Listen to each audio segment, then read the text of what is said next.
Are you a fan of the old TV series Buffy the Vampire Slayer? Well, I'm not. However, there was an episode that just grabbed me because it meant so much in my personal life.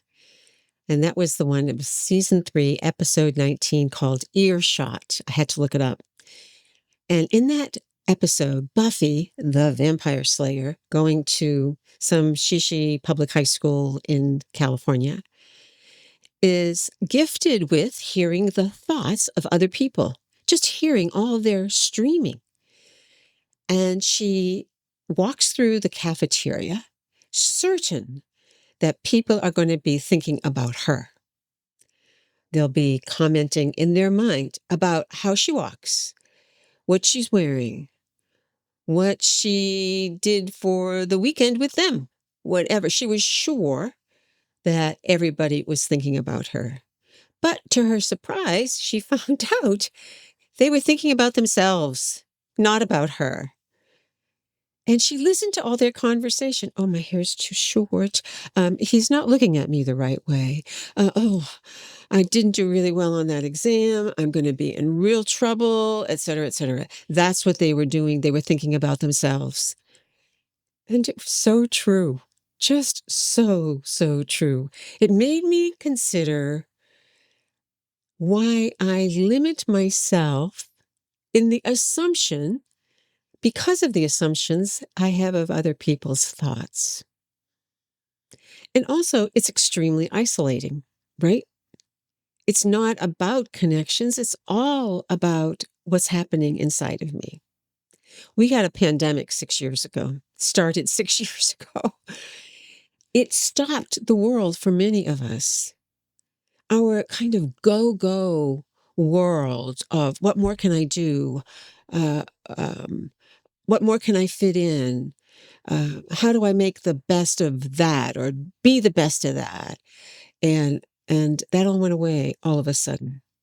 And many people were then faced with very important questions. And there was also a strong sense of isolation. Nobody is thinking about me. I'm really just thinking about myself and my aloneness. Many of us experienced tremendous aloneness. And we had populations that were so alone. My single friends in their 70s, basically, there was nobody there to talk to. And that went on for months and months and months. And so where am I headed with this? I am headed with the message of it's important to connect with people. It is so important. You know, there was a study that came out, a nurse, a hospice nurse, and she did a survey. She asked her patients, and I don't know the structure of the survey, but she asked the patients, what are the major regrets now that you're facing the very end of your life? And the first one was, I wish I had been more myself. I wish I hadn't worked so much. I wish I had expressed my feelings more. I wish I had remained connected with my friends. And they were just so important. In the last one was, I wish I had allowed myself to be happier. Well, they're all pretty interconnected, aren't they? And this whole issue of connection, I think, has been highlighted significantly since we've become aware of isolation. Stopped in our tracks by the pandemic. Stopped. Most people, right? Across the world. And we get to see, okay, what is important to us? Well, one thing that came out of the pandemic was Mary Elliott said to Mary McCauley and Mary Foerster, I want to start a podcast. Well, I had no idea what a podcast was. And she said, I'll tell you. And we became married to real estate. We did 50 episodes. We had a really good time. Mary Elliott had to step out, but Mary McCauley and I kept it going for a while. And it was important to me to give a microphone to people. We did it more than real estate. I have to say, it got so much fun just talking to people, right? And we did it more than real estate. But when it was time for me to do another podcast about real estate, what became so critical was the connections part.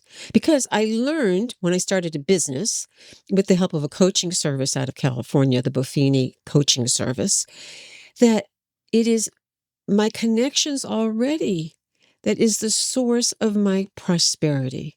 And it's prosperity in many ways. It's just not a future business for somebody who was used to a salary her whole life and then started, how do I start a business? But it was really about my personal life as well. And so the pandemic gave me a golden opportunity and gives us a golden opportunity to think about who it is that we wish we had stayed in contact with. And I have to tell you, I've done this. I have been reaching out to people. There was a woman whom I played with when I was 5 on Summer Street in Watertown. And I saw her name on social media, and I thought, I know that name. Well, it turns out she lives not very far from here, and she has an awesome business, and it was fun just to connect with her. Today is Zubi's birthday in Pakistan. Zubi was a client of mine in Washington, D.C.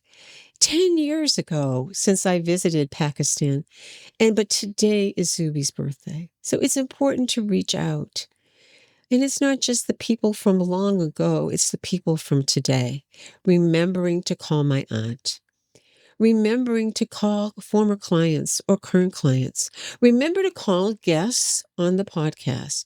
And I'll guarantee you 2 things. One, they'll say thank you. Thank you for reaching out to me. And they'll remember you. And isn't that what we want? Isn't that what we want? We want to be meaningful to other people. It takes so little.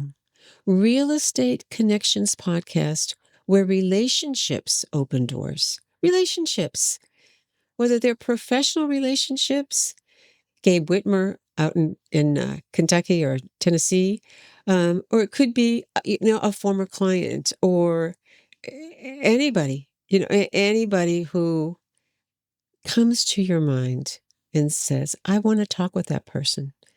I want to connect with that person.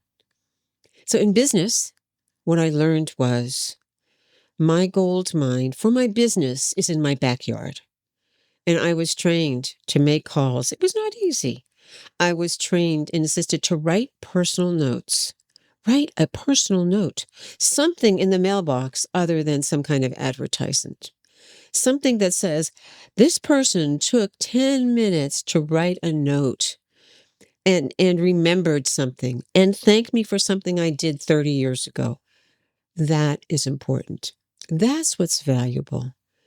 That's what those people said in that survey.